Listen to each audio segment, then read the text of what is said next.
Hello dear student, welcome to our channel पीकेपी।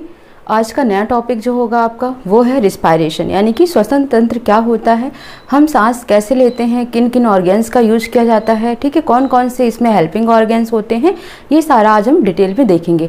और खासकर आपके एग्जाम के पॉइंट ऑफ व्यू से जो इंपॉर्टेंट हैं, फॉर एग्जाम्पल एसएससी में जो आते हैं या फिर एनटीपीसी या रेलवे में जो आते हैं, हम उनको सबसे पहले देखेंगे। ठीक है, तो स्टार्ट करते हैं आज का टॉपिक। जो कि आपका टॉपिक है आज वो है रिस्पायरेशन। रिस्पायरेटरी सिस्टम भी बोलते हैं, रिस्पायरेशन श्वसन तंत्र। ठीक है, रिस्पायरेटरी सिस्टम आप कर सकते हैं, रिस्पायरेटरी सिस्टम। ठीक है, अब यहाँ पर एक वर्ड दिख रहा है रिस्पायरेशन, श्वसन। इसका मतलब क्या होता है? श्वसन का मतलब हो गया कि breathing in and breathing out, यानी कि सांस को अंदर लेना और सांस को बाहर छोड़ना क्या कहलाता है? रिस्पायरेशन कहलाता है। ठीक है, तो आप सबसे पहला जो प्रोसेस लिखेंगे वो क्या लिखेंगे? ब्रीथिंग इन। ठीक है, सांस को अंदर लेना, जो हिंदी में लिख रहे होंगे breathing in and breathing out is known as respiration। ठीक है, इसे क्या बोला जाता है? श्वसन बोला जाता है। सांस को अंदर लेना और सांस को बाहर छोड़ना, यह प्रक्रिया श्वसन कहलाती है। ठीक है, पहला पॉइंट। सेकंड पॉइंट हम क्या लिखेंगे यहाँ पर? जो सेकेंड पॉइंट है वो ये है कि जब हम सांस को अंदर लेते हैं, दैट मीन्स हम क्या इनटेक कर रहे हैं? Intake oxygen. हम ऑक्सीजन को अंदर ले रहे हैं and outside and out the carbon dioxide, और बाहर क्या कर रहे हैं? हम कार्बन डाइऑक्साइड को बाहर कर रहे हैं। ठीक है, ये चीज़ें भी आपको समझ आ गई होंगी, आप इन्हें हिंदी में ही लिख लीजिएगा। ठीक है, सांस लेना और सांस छोड़ना श्वसन कहलाता है। सांस लेने में हम ऑक्सीजन को अंदर कैरी करते हैं और सांस को छोड़ने में हम कार्बन डाइऑक्साइड को बाहर रिलीज करते हैं। ठीक है, नेक्स्ट पॉइंट हम क्या लिखेंगे? जो हमारी ह्यूमन बॉडी है, ठीक है, हम में कौन सा रिस्पायरेशन होता है? तो हम में सेलुलर रिस्पायरेशन होता है, यानी कि जिसको हम बोलते हैं कोशिकांग श्वसन। तो यह क्या है? यह एक कोशिकांग श्वसन है। ठीक है, कोशिकांग श्वसन है का मतलब it is a cellular respiration. ठीक है, अब सेलुलर रिस्पायरेशन, यहाँ पे एक वर्ड आ गया, इसका मतलब आप समझिए। सेलुलर रिस्पायरेशन का मतलब ये होता है कि लंग्स क्या कर रहा है? इनटेक कर रहा है ऑक्सीजन को एंड आउट कर रहा है किसको? कार्बन डाइऑक्साइड को। ठीक है, तो ये इस टाइप का रिस्पायरेशन क्या कहलाया? सेलुलर रिस्पायरेशन कहलाया। फॉर एग्जाम्पल, हम डिफरेंट टाइप के गैसेस, देखो जैसे नाइट्रोजन भी हो गया, वो भी हम इनहेल कर रहे हैं। ठीक है, ऑक्सीजन भी कर रहे हैं, कार्बन डाइऑक्साइड कर रहे हैं, वाटर वेपर भी कर रहे हैं, तो कहीं ना कहीं हम डिफरेंट टाइप के गैसेस को भी इनटेक कर रहे हैं। ठीक है, बट हम नॉर्मली क्या बोलते हैं कि हम ऑक्सीजन को इनटेक करते हैं, क्योंकि जो ऑक्सीजन होता है हमारी बॉडी के अंदर, वो हमारी बॉडी में ब्लड के साथ मिलकर पूरी बॉडी को एनर्जाइज रखता है। ठीक है, तो ऑक्सीजन बहुत जरूरी है। और सेलुलर रिस्पायरेशन आपको समझ आ गया होगा, लंग्स के द्वारा ऑक्सीजन को अंदर ले जाना और कार्बन डाइऑक्साइड को बाहर निकालना सेलुलर रिस्पायरेशन कहलाता है। ठीक है, नोट कर लेते हैं हम इसे। फेफड़ों के द्वारा ऑक्सीजन को लेना और कार्बन डाइऑक्साइड को बाहर छोड़ना कोशिकांग श्वसन कहलाता है। कोशिकांग श्वसन कहलाता है। ठीक है, ये पॉइंट आप नोट कर लीजिएगा। फिर हम इसमें देखेंगे कि हमने क्या बोला आपसे कि ऑक्सीजन को इनटेक कर रहा है और कार्बन डाइऑक्साइड को आउटवर्ड रिलीज कर रहा है। तो अब यहाँ पर आप देखिए, जो हम ब्रीथ इन करते हैं, ठीक है, breathe in and breathe out, यानी कि जो हम सांस अंदर ले रहे हैं और जो बाहर कर रहे हैं, उनमें जो गैसेज है उनकी क्या मात्रा है। ठीक है, ऑक्सीजन लिख लेते हैं यहाँ पर, nitrogen, oxygen, carbon dioxide and water vapour.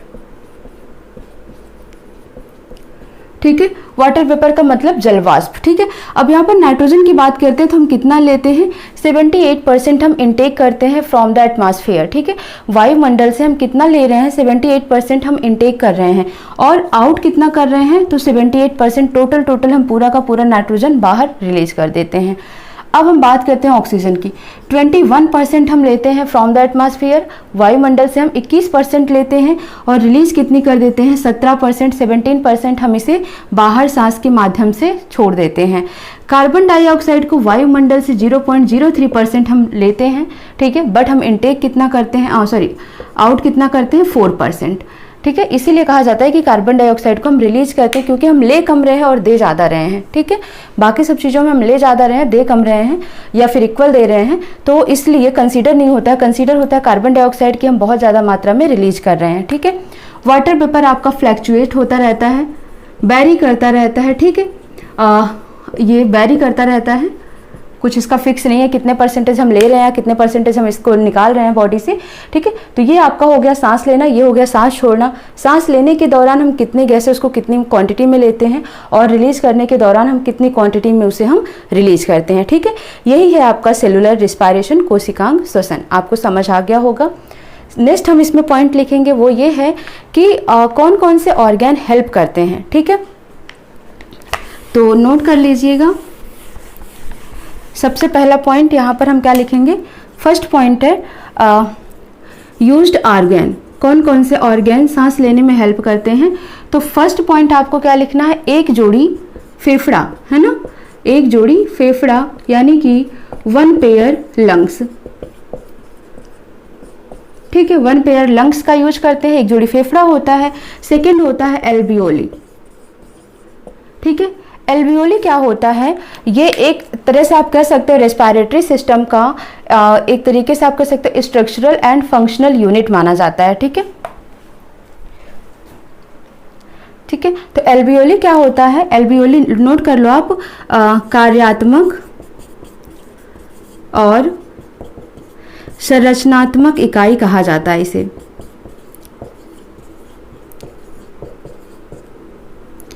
ठीक है। किसका, श्वसन तंत्र का, श्वसन तंत्र का कार्यात्मक और संरचनात्मक इकाई कहा जाता है एल्वियोली को, ठीक है। Functional and structural unit of the respiratory system is alveoli, ठीक है। ये इतने पॉइंट आप नोट कर लीजिए। एक जोड़ी फेफड़ा हो गया, ठीक है।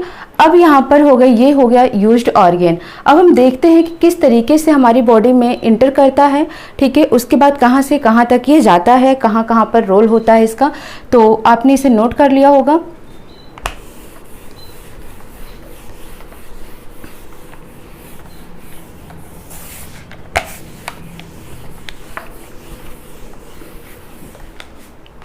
देखो यहाँ पर सिंपल सा ये हो गया, मान लो माउथ हो गया तो ये नजल पैसेज हो गया।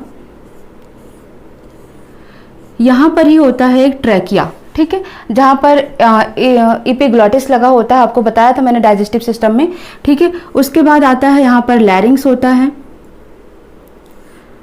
फिर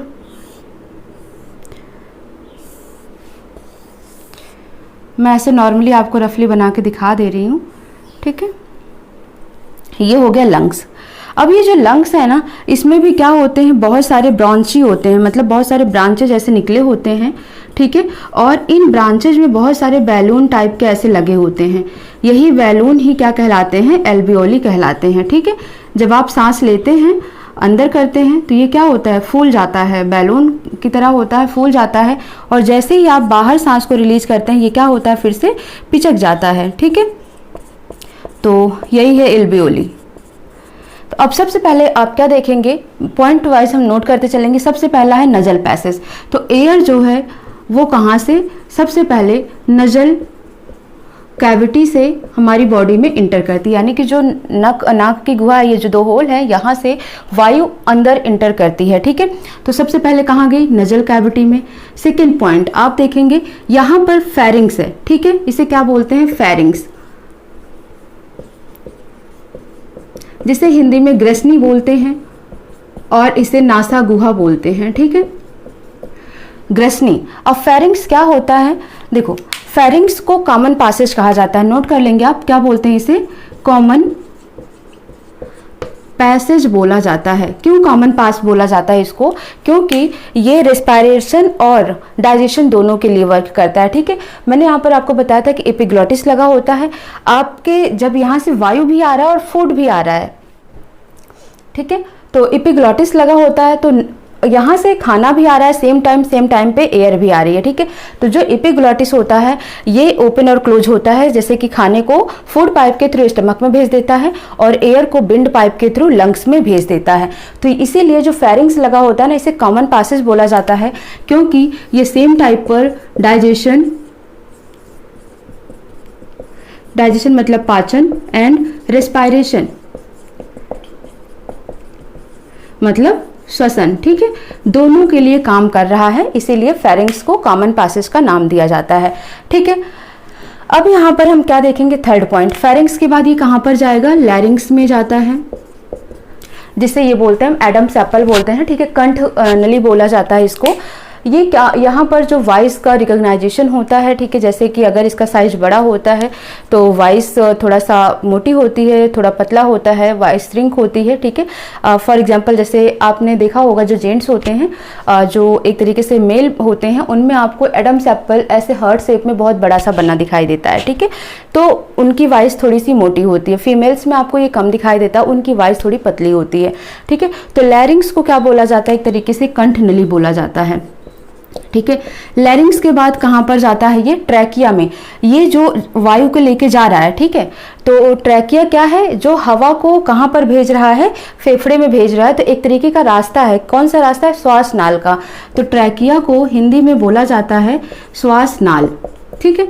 ये क्या काम कर रहा है, वायु को फेफड़े तक पहुंचाता है, फेफड़े तक पहुंचाता है, ठीक है। तो ट्रैकिया का काम क्या हो गया, श्वासनाल बोलते हैं हिंदी में, वायु को फेफड़े तक पहुंचाना इसका काम होता है। ट्रैकिया के बाद अब आ जाता है, जब वायु फेफड़े में अब आ गई है तो फेफड़े में भी कई सारे पार्ट्स हैं, वो हम देख लेते हैं, ठीक है। तो अब ट्रैकिया के बाद कहां पर है, फिफ्थ पर ब्रॉन्ची,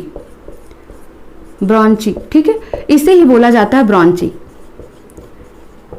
ब्रॉन्ची को हिंदी में बोलते हैं श्वसनी, क्या बोलते हैं, श्वसनी, ठीक है, श्वसनी। और अब ये ब्रॉन्ची में तो आ गया, ब्रॉन्ची में उसके बाद जो ये लाइंस गई है ना, ये जो आपको दिख रहे हैं, इन्हें क्या कहा जाता है, ब्रॉन्चियोल्स, ठीक है। तो 6 पर ब्रॉन्ची से ये कहां पर जाएगा, ब्रॉन्चियोल्स में जाएगा। ब्रॉन्चियोल्स को क्या बोलते हैं, श्वसनिकाएं, ठीक है, हिंदी में यहां लिख देती हूं। 6 पर ये ब्रॉन्ची, पहले 5th में ब्रॉन्ची, फिर उसके बाद ब्रॉन्चियोल्स में जाएगा। ब्रॉन्चियोल्स में पर ये जो एल्बियोली है, ठीक है, ये जो बैलून्स लगे हैं, तो 7th पर ये कहां पर जाएगा, एल्बियोली, ठीक है। ये जो बैलून्स लगे हैं यहाँ पर एयर जाएगी। एल्बियोली के बाद ये कहाँ पर जाएगा, तो ये ब्लड में जाएगा, ठीक है। ऑक्सीजन या एयर जो भी जा रही है कहाँ पर फिर मिलेगा, ब्लड में, और ब्लड के साथ फिर ये ब्लड के बाद सेल्स में, तो लास्ट में कहाँ तक जाएगा, सेल्स तक। हमारी पूरी बॉडी में एक सेल तक ऑक्सीजन पहुँचती है, ठीक है। तो इस तरीके से पूरा का पूरा फंक्शन होता है। नजल कैविटी, फिर फेरिंग्स, फिर लैरिंग्स, ट्रैकिया, ब्रॉन्ची, ब्रॉन्चियोल्स, एल्बियोली, ब्लड एंड सेल्स, ठीक है। तो लास्ट स्टेज जो होता है इसका सेल्स तक, इस तरीके से पूरा ये कवर करते हुए आता है, ठीक है। तो आप इसे प्रॉपर नोट कर लीजिए, ठीक है, आपने इसे नोट कर लिया है। अब देखो यहाँ पर जो हमने कहा आपसे एल्बियोली की बात की, तो जो ये एल्बियोली होता है ना, यहाँ पर आप नोट कर लें, एल्बियोली, ये आपने बना लिया होगा। एल्बियोली, ठीक है। एल्बियोली में क्या होता है, बहुत सारी ब्लड वेसल्स होती हैं, तो आप लिख लेंगे इसमें, बहुत सारी ब्लड वेसल्स होती हैं जो कि सीधे हार्ट से यानी कि हृदय से कनेक्टेड होती हैं, जुड़ी होती हैं, और हार्ट वापस लंग्स से कनेक्ट होता है या जुड़ा होता है, ठीक है। किसके माध्यम से, pulmonary veins and pulmonary artery के माध्यम से हार्ट जो होता है वो लंग्स से कनेक्टेड होता है। ये आपको पता है जब आपने डाइजेस्टिव सिस्टम पढ़ा था, सर्कुलेटरी सिस्टम, तो वहाँ पर आप देखे होंगे इसको अच्छे से, ठीक है। तो याद रखना आपको, जो एल्बियोली होता है ना, बहुत सारी ब्लड वेसल्स होती हैं इसमें जो कि बहुत अच्छे से कैरी करती हैं ऑक्सीजन को, ठीक है। तो अब ये क्या हो गया कि डायरेक्टली हार्ट से कनेक्टेड होती हैं। हार्ट क्या करता है, प्योर करता है। जो जैसे ही हार्ट क्या करेगा, ब्लड को जब इसमें भेजता है कहाँ पर, लंग्स में, तो वो प्योर कर देता है ब्लड को। उसके बाद फिर से लंग्स से वो हार्ट में जाता है, फिर हार्ट से वापस पूरी बॉडी में ट्रांसपोर्ट होता है। ठीक है, तो इसी तरीके से हार्ट्स और जो लंग्स है ये एक दूसरे से कनेक्टेड होते हैं। ठीक है, ऐसे नहीं कि एकदम चिपके हुए हैं। ठीक है, इनके थ्रू, किसके थ्रू, एल्वियोली के थ्रू। अब यहाँ पर हम बात कर लेते हैं किसकी, लैरिंग्स की बात करते हैं। तो जो लैरिंग्स होता है ना, इस पे भी आप एक पॉइंट नोट कर लीजिए।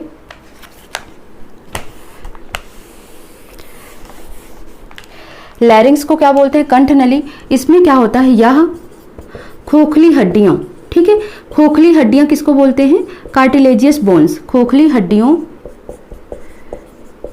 से लपेटा होता है, रैप होता है, लपेटा होता है, ताकि ज़्यादा तेज सांस लेने पर यह टूट ना जाए। ठीक है, ठीक है, तो समझ आ गया होगा। यह खोखली हड्डियों से लपेटा हुआ होता है। खोखली हड्डियां मतलब कार्टिलेजियस बोन्स जो होती हैं उनसे ये रैप्ड होता है लैरिंग्स। ठीक है, ऐसे ऐसे करके रैप्ड होता है, ताकि जब हम ज़्यादा तेज सांस लेते हैं ना तो इसको टूटे ना, इसकी वजह से ये कार्टिलेजियस बोन से रैप्ड होता है। ये हो गया लैरिंग्स। लैरिंग्स के बाद ट्रैकिया था। अब ट्रैकिया क्या हो रहा था, जो एयर है, वायु है, हवा है, उसको फेफड़े तक पहुँचाने का काम कर रहा था। एक तरीके से वायु नाल का, वायु नली का काम कर रहा था। ठीक है, विंड पाइप भी आप उसे कह सकते हैं। तो ये पूरा प्रोसेस हो गया।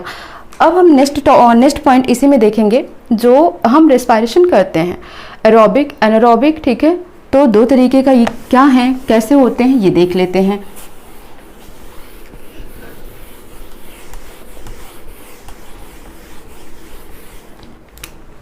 ठीक है, अब हम बात कर लेते हैं किसकी, रेस्पिरेशन की। कैसा रेस्पिरेशन हो रहा है हमारी बॉडी में, सेलुलर रेस्पिरेशन हो रहा है। मीन्स पहले हमने भोजन लिया, फूड लिया, फूड डाइजेस्ट होकर क्या बन गया, ग्लूकोज बन गया। ठीक है, अब ग्लूकोज अगेन कन्वर्ट होकर क्या बन गया, एटीपी बन गया, मीन्स एनर्जी बन गया। ठीक है, अब यहाँ पर जो ग्लूकोज एटीपी में कन्वर्ट हो रहा है, तो किसी के माध्यम से ही कन्वर्ट हो रहा है, तो क्या होगा, किसके माध्यम से, converted into ATP by cell with the help of mitochondria। ठीक है, जो माइटोकॉन्ड्रिया होती है हमारी बॉडी में, उसकी सहायता से जो कोशिकाएं होती हैं वो ग्लूकोज को एटीपी में, एडेनोसिन ट्राइफॉस्फेट में कन्वर्ट कर देती हैं। ठीक है, तो इस तरीके से आपको समझना है। अब रेस्पिरेशन जो होगा ये दो तरीके का, मतलब होता तो दो ही तरीके का है, बट हम तीसरा भी इंक्लूड करेंगे यहाँ पर, प्रेजेंस ऑफ ऑक्सीजन, एक तरीके से आप कहोगे लैक ऑफ ऑक्सीजन, और नॉट प्रेजेंट ऑफ ऑक्सीजन। तो यहाँ पर रेस्पिरेशन जो होगा वो तीन तरीके का, कौन कौन सा है ये आप नोट कर लिए।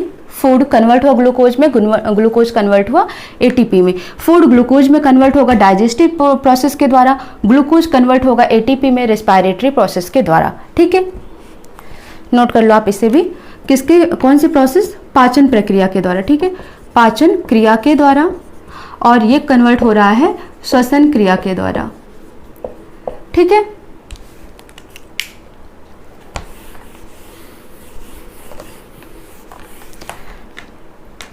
अब आपको देखना है जो रेस्पिरेशन है, ये तीन पॉइंट आपको नोट करना है।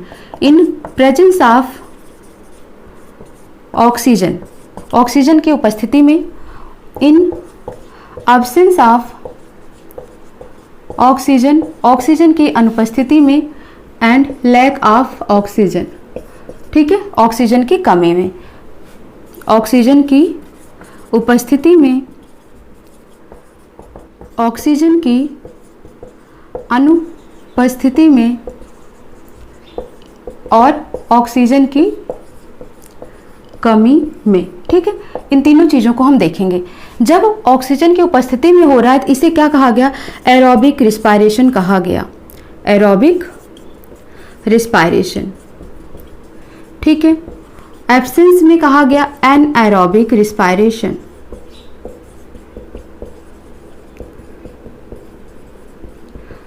लैक ऑफ ऑक्सीजन को आप ऐसे ही समझें, जब एरोबिक रिस्पायरेशन है मीन्स वायु प्रेजेंस है तब ऑक्सीजन हो रहा है, तो इसका मतलब ग्लूकोज है, और ग्लूकोज को हम कैसे लिखते हैं C6H12O6 है ना। ऑक्सीजन की उपस्थिति है तो यहाँ पर आप ऑक्सीजन लिख देंगे। तब क्या कन्वर्ट होगा, कार्बन डाइऑक्साइड रिलीज होगा प्लस कुछ वाटर रिलीज होंगे एंड कुछ एनर्जी रिलीज होगा, 686 किलो कैलोरी एनर्जी रिलीज होगा, ठीक है। और इसको हम बैलेंस कर लेंगे तो यहाँ पर 6, यहाँ पर 6, यहाँ पर 6, ठीक है। तो इस तरीके से आपका ये इक्वेशन बैलेंस हो जाएगा। 6 2 12, ठीक है। तो इस तरीके से हो गया एरोबिक रिस्पायरेशन, यानी कि जब एयर प्रेजेंस है तब हम जो काम कर रहे हैं, सांस ले रहे हैं, वो हो गया। इसमें बहुत ज़्यादा ही मात्रा में एनर्जी प्रोड्यूस होता है, रिलीज भी होता है। एनारोबिक रिस्पायरेशन, अब क्या है एनारोबिक रिस्पायरेशन, इसमें जो ग्लूकोज होगा इसका मतलब यहाँ पर ऑक्सीजन एब्सेंस है तो यहाँ हम प्लस O2 नहीं करेंगे, ठीक है, इज इक्वल टू, ठीक है, ग्लूकोज कन्वर्ट हो जाएगा एथिल अल्कोहल में जिसका नाम है C2H5OH, ठीक है। इसको कहते हैं एथिल अल्कोहल या एथेनॉल कहते हैं, ठीक है, plus carbon dioxide plus 56 kilo calorie energy release करेगा। यहाँ पर आप 2 से मल्टीप्लाई कर दें ताकि बोथ साइड इक्वेशंस क्या हो, इक्विवेलेंट हो जाए, ठीक है। तो इस तरीके से in the absence of oxygen जब रिस्पायरेशन हो रहा है तो एथिल अल्कोहल प्रोड्यूस होता है। अब हम बात करते हैं लैक ऑफ ऑक्सीजन की, C6H12O6, ठीक है। यहाँ पर जब आप करेंगे प्रोसेस तो यहाँ पर लैक्टिक एसिड, ठीक है, lactic acid plus energy release होगा। अब ये जो लैक्टिक एसिड है ना, इसको समझें आप, ठीक है। तो लैक्टिक एसिड को आप समझें ऐसे कि आपने जब बहुत ज़्यादा एक्सरसाइज कर लिया, बहुत रनिंग कर लिया, बहुत आपने वर्कआउट कर लिया, तो आप देखते हैं कि आपकी सांस बहुत तेज तेज से फूलने लगती है, आप हांफने लगते हैं, ठीक है। इसका मतलब क्या हो रहा है, लैक्टिक एसिड आपकी बॉडी में जमा हो रहा है। अब क्यों हो रहा है, क्योंकि ऑक्सीजन की कमी हो रही है। आपकी बॉडी की जो मसल्स होती हैं वो क्रैम्प्स करने लगती हैं, ऐंठने लगती हैं, ठीक है। तो इस चीज़ से ये समझ आता है जैसे ही आपकी बॉडी में ऑक्सीजन की कमी होने लगती है, मसल्स क्या करती हैं, क्रैम्प करना शुरू कर देती हैं, ऐंठना शुरू कर देती हैं, बॉडी में पेन होना शुरू हो जाता है, ठीक है। तो क्वेश्चन आपसे पूछा जाता है ज़्यादा एक्सरसाइज करने के बाद शरीर में ऐंठन किसके कारण होता है, तो आंसर आपका क्या होगा, लैक्टिक एसिड के कारण होता है, ठीक है। कई बार पूछा गया है ये क्वेश्चन आपको। ऑक्सीजन की अनुपस्थिति में क्या प्रोड्यूस होता है, एथिल अल्कोहल प्रोड्यूस होता है। ऑक्सीजन की अनुपस्थिति में उपस्थिति में तो आपको पता है बहुत सारी एनर्जी प्रोड्यूस होती है, 686 किलो कैलोरी एटीपी प्रोड्यूस होता है, ठीक है। 36 एटीपी में हम इसको देखते हैं, 36 एटीपी प्रोड्यूस होता है, ठीक है, इन प्रेजेंस ऑफ ऑक्सीजन। तो इस तरीके से आपको याद रखना एरोबिक रिस्पायरेशन क्या है, एनारोबिक रिस्पायरेशन क्या है और लैक ऑफ ऑक्सीजन क्या है।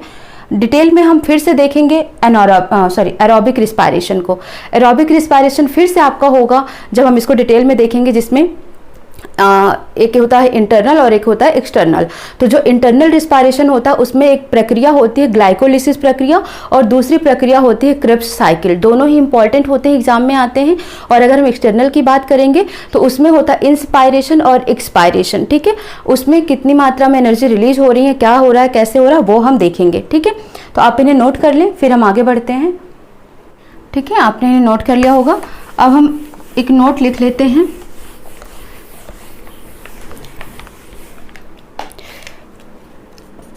ज़्यादा एक्सरसाइज करने के बाद शरीर में ऐंठन, क्रैम्प्स बोलते हैं इसको, क्रैम्प्स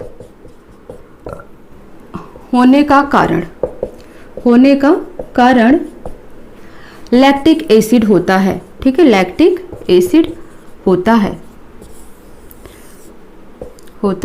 ये आपको नोट करना है। सेकंड पॉइंट नोट करना है कि कौन किसके माध्यम से सांस लेता है। फॉर एग्जाम्पल जैसे अगर हम मछली की बात करते हैं, फिश की बात करते हैं, तो फिश किससे सांस लेती हैं, तो आप क्या बोलते हैं, गिल्स से, ठीक है, गिल्स से सांस लेती हैं। मेढक की बात करते हैं, फ्रॉक्स की बात करते हैं, तो ये गिल्स से भी सांस लेता है जब ये वाटर में होता है, प्लस ये लंग्स से भी सांस लेता है जब ये आउटसाइड होता है वाटर, यानी कि लैंड पर होता है, ज़मीन में होता है तब, ठीक है। थर्ड हम देखते हैं ह्यूमन बीइंग की बात करेंगे तो किससे लेते हैं, ये लंग्स से, फेफड़े से। काकरोच की बात कर लेते हैं, काकरोच किससे लेता है, स्पाइरेकल बोलते हैं इसको, स्पाइरेकल्स, हिंदी में इसे बोलते हैं श्वास रंध्र, ठीक है, श्वास रंध्र।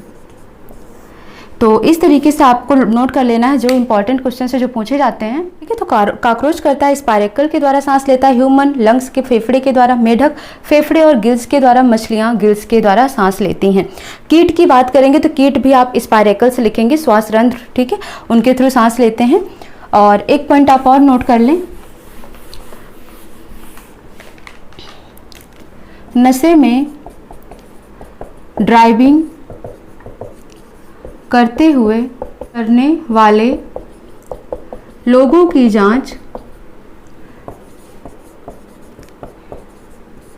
जांच के लिए पुलिस के द्वारा उनकी जांच परीक्षण में पोटेशियम परमैंगनेट, सल्फ्यूरिक एसिड का प्रयोग किया जाता है, ठीक है। यानी कि जो लोग एक तरीके से अल्कोहल लेकर ड्राइविंग करते हैं, ठीक है, तो जो लोग अल्कोहल लेकर ड्राइविंग करते हैं तो पुलिस क्या करती है, उनकी जांच करती है, उनकी सांस की जांच करती है, किसकी हेल्प से, पोटेशियम परमैंगनेट सल्फ्यूरिक एसिड के माध्यम से जांच करती है, ठीक है। तो ये पॉइंट कुछ है जो आपको नोट करना है। एक क्वेश्चन आया हुआ था जैसे निमोनिया बीमारी है तो वो किसको अफेक्ट करती है, ठीक है, तो वो श्वसन को अफेक्ट करती है। तो ये कुछ पॉइंट्स आप इन्हें नोट कर लो। बाकी नेक्स्ट क्लास में अब हम देखेंगे कि एरोबिक पूरा रिस्पायरेशन देखेंगे, कि एरोबिक के दोनों पार्ट्स देखेंगे, क्रेब्स साइकिल, ग्लाइकोलिसिस, और कौन कौन से क्वेश्चन आए वो भी हम डिस्कस कर लेंगे, ठीक है। तब तक आप इन्हें पढ़िए, मिलते हैं नेक्स्ट क्लास में। Thank you so much.